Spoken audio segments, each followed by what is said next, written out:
Recording in progress. Good evening, everyone, and welcome to episode 1 of Educational Assessment. I'm your host, Professor DeNobile, and this is Introduction to Educational Assessment. Let's get to it. So our agenda for today is to look at Chapter 1, Assessment Foundations. We're going to look at why assessment matters. We're going to look at the assessment cycle. And then we're going to go through an overview of different types of assessment. That's going to be the longest portion of today, but it's very, very important. And when we get there, I would say take your time. I would really take notes on that particular part because understanding the different types of assessments is really going to lay the foundation for you to be very successful in this course.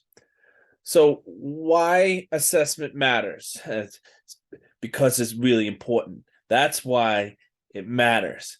So what do I mean by that? Well, we're trying to answer the question, what do your students know and what are they able to do? And therefore, your assessments need to measure what the students know and what they're able to do. Therefore, they have to be purposeful and high quality. That's what matters in assessments.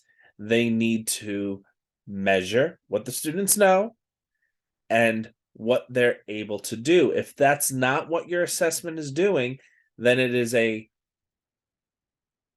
it's not purposeful and it's not of high quality. So, for example, should a diagnostic exam be put in the grade book? This is one of the examples from chapter 1 of the textbook.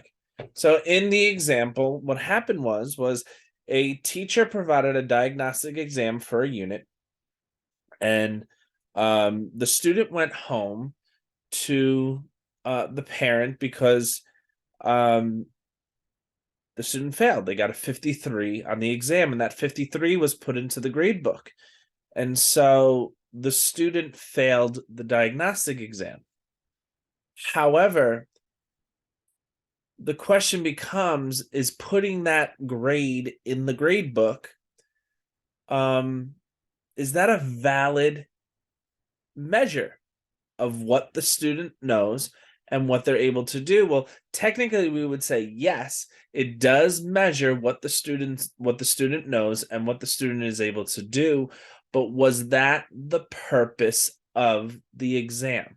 A diagnostic exam is meant to inform the teacher and the students what needs to be the focus of that unit. In the example in the book, what the parent does after the teacher went during back to school night and speak to the teacher, the parent went back home and she told the daughter, I'm going to take you out for ice cream because the reality of the results of the diagnostic exam is that the student knew 53%, according to the test, of what the teacher was going to teach before she even learned it. So reality is like, what was the purpose of that exam? It's really a win because the student already knows more than half of what they're going to learn in the upcoming unit. That is why we have to understand what is the purpose and what is the quality of this assessment that we are creating. This leads us to the assessment cycle. This is highly effective, high quality teachers follow the assessment cycle. It's a pattern. This is also the same pattern for what we call data-driven instruction, which is very closely linked with assessment. So step one, let's go back. Step one is the plan stage.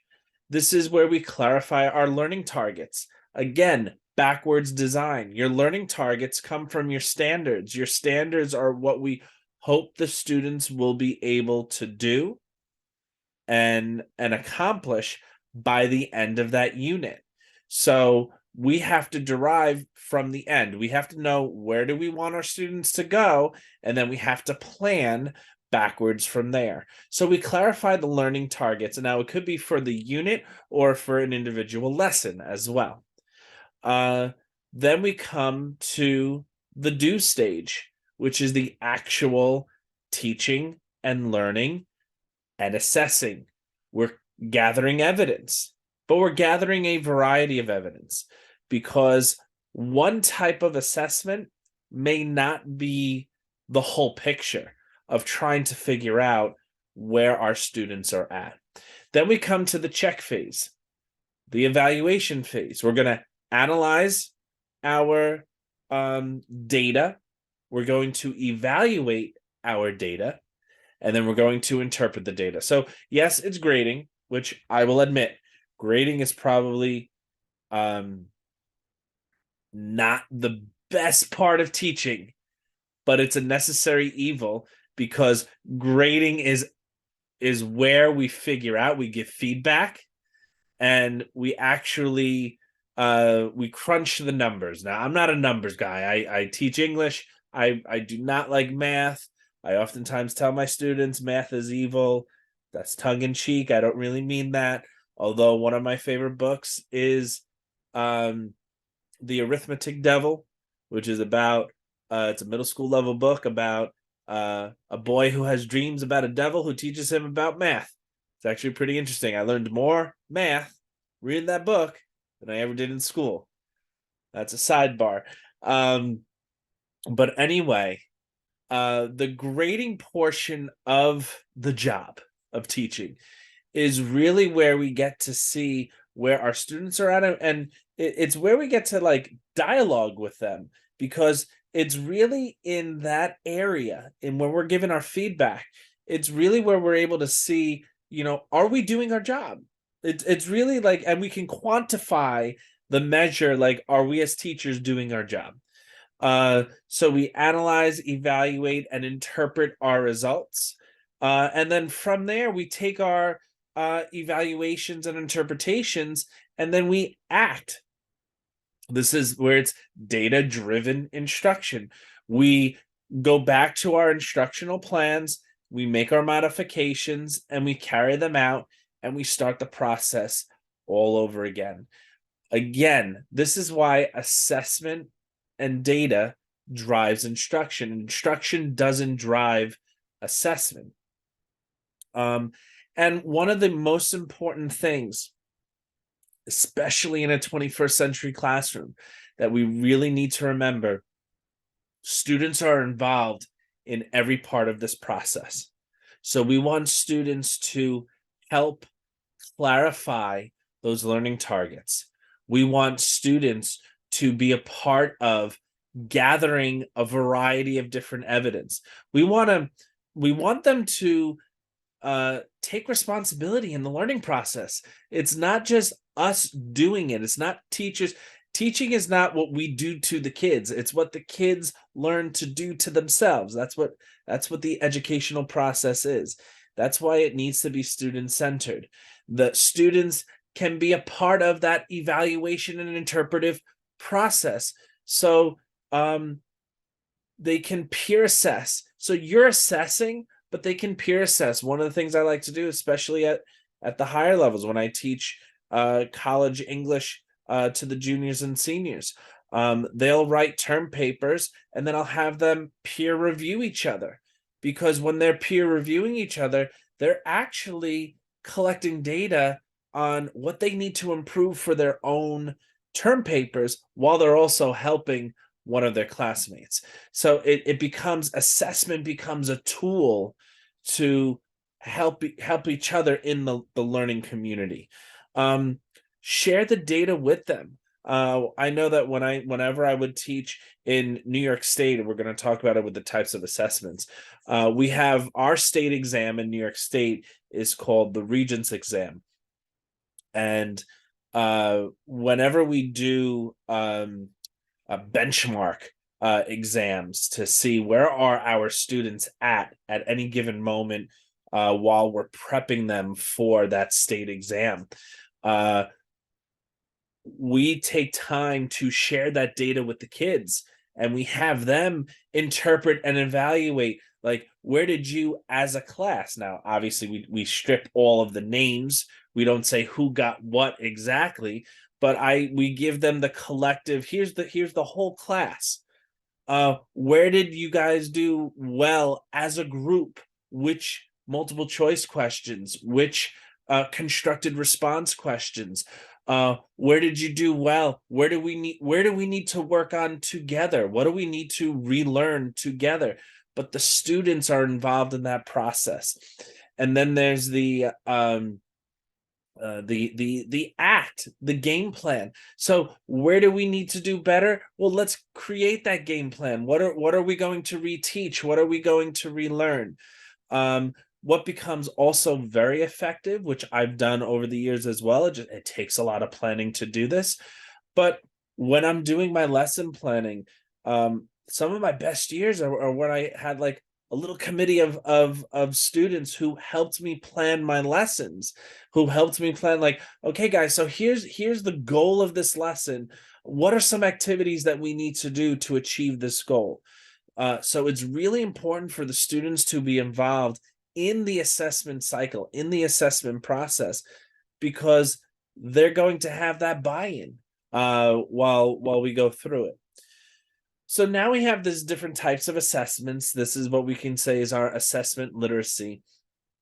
And I'm going to highly suggest that, like, you make flashcards, you take notes, these are when you master what these different words mean within the like the assessment universe, you're really going to better understand where we're at and where we're going as a community of educators and future educators.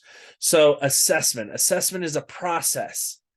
I think that's very important. Assessment is not simply a test. It's not a moment in time. It's a process in which teachers and students gather information to make decisions. It's a decision-making process. It involves organizing and interpreting data from several forms of evidence to make educational decisions. You're not simply going to give students 10 multiple choice questions and be like, they didn't get it. The best effective, I'm taking research courses as a doctoral student, and there's quantitative, which is like numbers based research studies. There's qualitative, which deals with interviews and focus groups and things of that nature. And then there's mixed methods, where you're taking from both quantitative and qualitative, because there's pros and cons to both. And what's great about mixed methods is that you can, what we call, triangulate the data in order to best understand, like, what are all these datas really telling us. And in a way, assessment becomes kind of like that research process.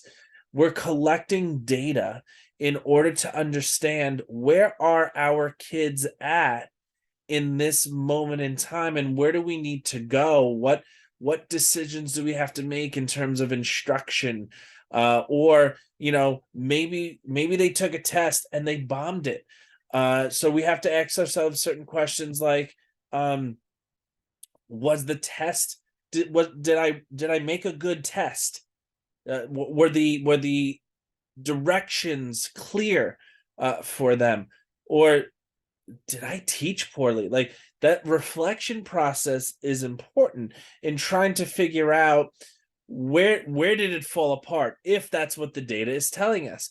Now, if the data is telling us that they all passed with flying colors, then we have to figure out, was the test too easy? So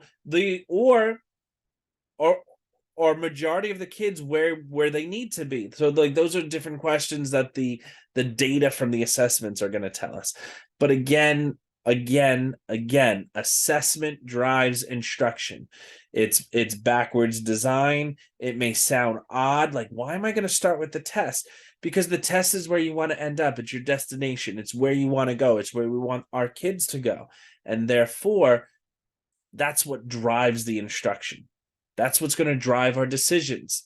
That's going to, because the first thing you're going to do, and you're going to see this when you get to your backwards design project, like, everything in your curriculum for our entire course depends on where you want to end up. If you're preparing for a state exam, you want to know where the kids are going to end up, but you don't want to go into it blind. You want a GPS. You want to know each step of the way of how you're going to get there. So that's why your assessment is going to drive your instruction. So now here we go. We got a couple of terms that we're going to go through. This is the most in-depth portion of our presentation today. So assessment versus evaluation. So assessment is collecting of information. That's what assessment is. Evaluation comes from the French word évaluer, which means to place a value on. It's judging on the quality of produced items. We are the expert in the room. That's what we went to school to get a certification in, to get a degree in. Our job is evaluation. We are passing judgment on the quality of produced items, but it is through the interpretation of standards. You are judging the quality of a student's work based on the standards. So we're going beyond simple collecting of the information to judging the quality or the worth of the results. It's not judging the worth of the students. And this is what we often have to separate out, and for like students to understand. Grades do not dictate their worth. Grades simply dictate where they're currently at in that moment in time. And the other thing to remember is that grades also do not dictate the level of ability of a student necessarily. What do I mean by that? I had a conversation with one of my students. They failed the first quarter. I asked them, is that your level of ability? They go, absolutely not. I was just really lazy quarter one. So we have to understand that grades are not necessarily the ability level of a student, and they're also not the worth of the student. A student who, let's say, is I don't know what the passing grade is where you're at. In my school that I teach in New York City, it's a charter school. Our passing grade is 70. So if a student is passing with a 71, it's not their worth that they're average or just passing. That's not their worth as a student. That's a measure based off of the assessments that I gave. They did 71% of the work, or they did 71% of that standard. It's not a measure of their worth as an individual. I think that's very important to know. This brings us now to formative versus summative assessment. Summative assessment is, think of the word summary. It comes at the end. It's formal. It's at the end of a unit. It measures all of the unit's learning targets, which will be about 5 or 6. You're going to have 5 or 6 learning targets for the entire unit. These are always graded. This is the summative assessments are where a bulk of the student grades are, and they're usually worth more than the formative. And I'll get there in a second to really explain that out there. They may inform the next unit of study. So in a way, don't misunderstand me. Summative assessments are not formative assessments. However, because units build on each other in a given curriculum map, your summative assessment may inform you where the direction that you need to go in your next unit of study. So in a way, it's not exact, but your summative assessment for Unit 1 may act as a diagnostic for Unit 2, depending on what you're doing in Unit 2. Your formative assessments are formal and informal assessments that happen during the unit. Think of like formation. They form your decision making throughout the unit. They always measure 1 to 2 learning targets. You're not going to build 5 to 6 learning. We're not going to measure 5 or 6 all at once. We're taking that 5 or 6 and we're cutting it down into smaller pieces. That's your formative assessment. They monitor progress. How are we getting to those 5 or 6 learning targets? Are we building those blocks, so to speak? Feedback is important during these stages. Your students need to know where their progress is and how you see their progress in every given moment. This doesn't matter if they're in pre-K or they're in a senior in high school or they're in an undergraduate at the college level or they're a doctoral student. Feedback is always important, no matter what grade level you end up teaching. They're not necessarily graded. It depends on the purpose. So sometimes I will give a formative assessment, like let's say an exit ticket at the end of a lesson, and I will look it over. I may score it. I may score it based off of the rubric that I had for that particular activity, but it's not necessarily going to be graded and go in the grade book because it depends on the purpose of the assignment. Now, when I'm teaching my college English class and the students have to build a term paper, they have to create a term paper at the end of the semester, I will have a series of assignments that are due in between, all building up to the final term paper, such as a research proposal, such as an annotated bibliography. And I will grade those individual items. They're more formative than they are summative. And they're not worth as much as the term paper. So here's an example. A quiz will be a formative assessment. And then your final unit exam will be that summative exam. But your quizzes are not going to be worth as much as that final exam. It doesn't make sense because the purpose of them were different. And that's all I have to say about that, to quote Forrest Gump. So here we go. Next one, selective versus constructive response. So your selected responses are questions that are true, false, multiple choice, fill-ins, matching. And it's important to note that we're recognizing a correct answer. That's what a selected response is. And depending on how it's written, is going to depend on how valid and reliable those multiple choice questions are.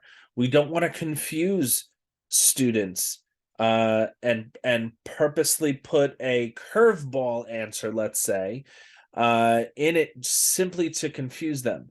We want to make sure that these questions are measuring what we want to measure. So you could have high quality selected response questions that are standards based, that are really measuring what you want to get out of your students, but they need to be well constructed. Not to confuse it with the constructed response questions, which good segue in my opinion. But here we go. So constructed response questions are short answer questions, extended response questions, essay questions, term papers. These are higher level thinking skills. I'm providing you a link here. You're going to get these slides. I'm providing you a link here called the Hess Cognitive Rigor Matrix as a reference for you. We're going to talk about it later in the course.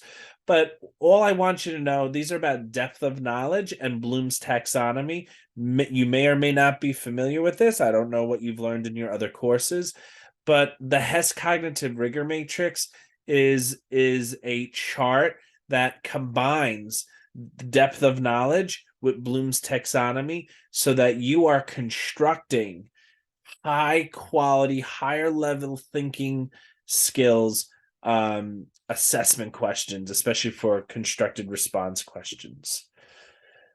Performance versus authentic assessment. So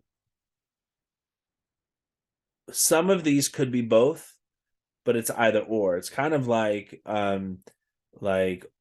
all friends are acquaintances, but not all acquaintances are friends. It's kind of like that, and you'll see as we go along. So a performance assessment is any assessment that students apply the knowledge or skills to problems that they're solving.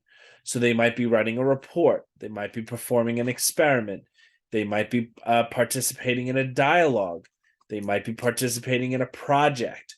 But these performance-based assessments may or may not be authentic. Authentic is a real-world task.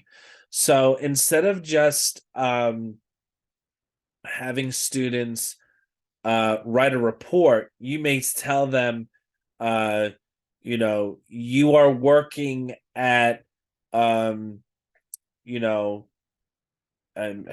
I'm going to use a New York City example. You're working on Wall Street and you need to write a report based off of what you studied of the stock exchange, and you need to write this report to your boss in order to explain to your boss where everything is going in the stock market. I remember when I was in high school, I think I was in 9th or 10th grade.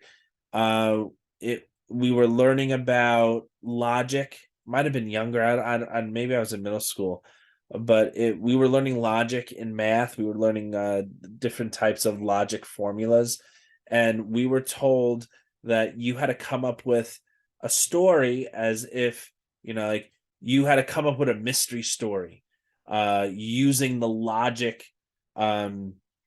functions, and you had to be working in a job. And so I remember that and you had to use logic formulas to solve the mystery. So I remember it was solving the mystery of a stolen item from a museum, and I had to use the logic formulas to explain who done it in it. That's what an authentic. It's a real world task that demonstrates meaningful application of those knowledge and skills. And you want to do as many authentic performance-based assessments as part of your assessment process. Here are some other examples: giving change at a store, which is an authentic demonstration of addition and subtraction; designing a doggy daycare, that's perimeter; writing a speech to the UN on world peace, that's an authentic social studies performance assessment. And what's really important are the rubrics. We're going to go more in depth as we go further into this course, why rubrics are important. They're standards based. It helps you with the feedback process, but rubrics are essential to grading and giving feedback. There's normed reference assessments and criterion based assessments. Your norm reference assessments is comparison to a group. It's the traditional bell curve. We want most in a really good norm reference test. Majority of participants are going to be in the mean area, in the middle, and as you go further out on the standard deviations, you're going to have less on the edges. It would be really odd to see somebody perform in the white areas. It's odd. It's not that it's like having a high level of performers in these areas would be odd. That would mean that the test skewed for whatever reason. We see this with IQ test, SAT, the SAT exam, and the ACT exam.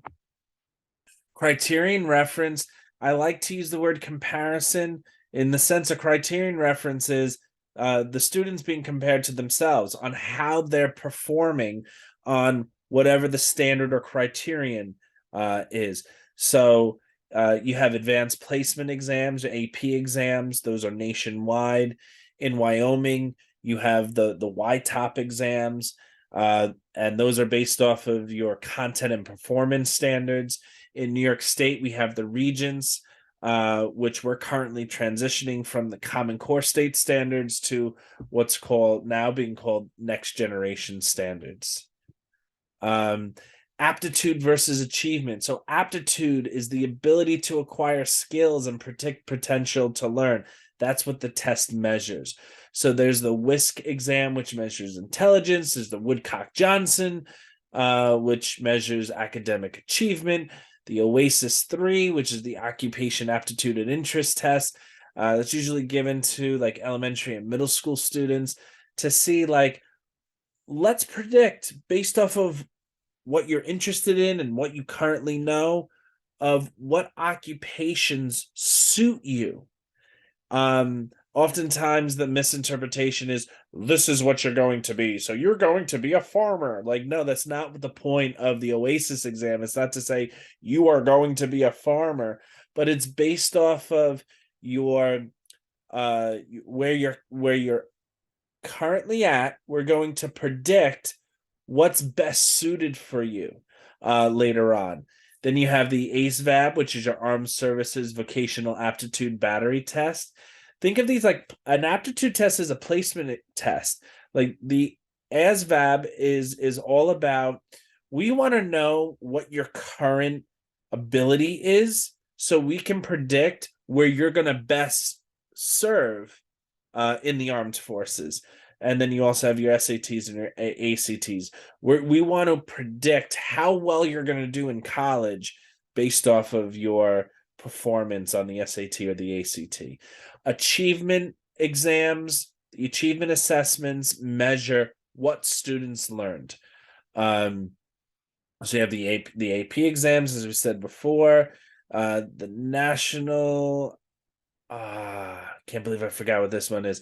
This is known as the National Report Card Test. The NAEPs are tests that are nationally recognized. They're in all 50 states, and these are like they measure the report cards of each school. That's what the NAEP exams do.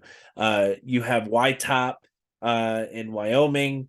In grades, I looked this up. Grades 1 through 10, 3 through 10, grades 3 through 10. And then you have the ACT is different from the SAT. So the SAT is an aptitude test. The ACT is built to measure what you should have learned in school. It's directly linked to the content. That's why the ACT test is an achievement test. I apologize. I'm going to make sure that I fix that. The ACT is not an aptitude test. It's an achievement test. I made sure I did my research. I don't know why I typed it twice. So again, just to clarify, the SATs are the scholastic aptitude test, but the ACTs are an achievement test. So I'm going to make sure I fix that before I post it to the Canvas. The reliability versus validity of our assessments. A reliable assessment has consistency across evaluators and time. It means it doesn't matter how many times you give that assessment. It doesn't matter how many people evaluate it. There will always be consistency in the scores of how evaluators score it and how students score on that particular assessment. Validity is the ability to test to measure what it's supposed to measure. Did your test, if it's a valid test, it would be like this. So let's say English. I'm going to go with English. I don't know what books you have read in Wyoming, if you've gone to school in Wyoming before you've gone to the University of Wyoming. But let's say Harry Potter. Let's say this is an eighth grade class, and we read Harry Potter in English class. Would it be fair that I give them a test on Shakespeare's Romeo and Juliet if they read Harry Potter in class? Well, that's not going to be a valid test because it's not going to measure what we went over in class. And then these little these bullseyes across here show the relationship between reliability and validity. So there's consistency in where the results end up, but it's not valid. It didn't hit the bullseye, so it's not valid. It's valid because it's showing like it tested where it wanted to go, but it's not reliable because there's no consistency in those scores. Let's say the scores ended up this way if we plotted them out. This is neither reliable nor valid. Like I don't know what these results are telling me.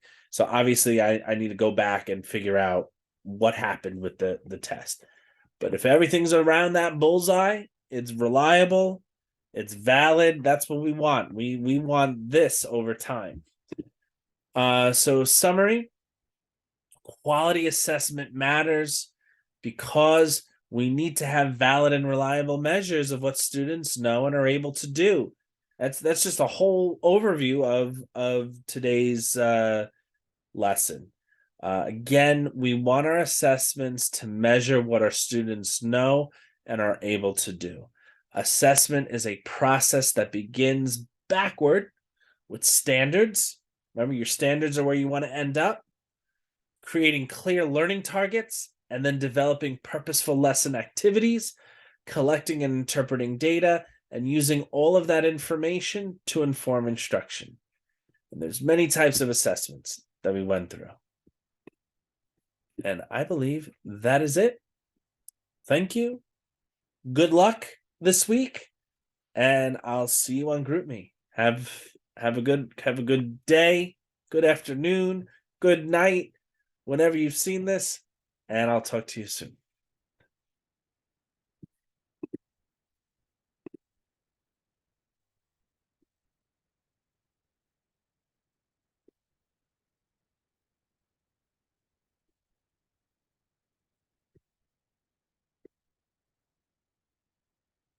Hello. I'm looking for the stop record button. Have a good day. Bye-bye.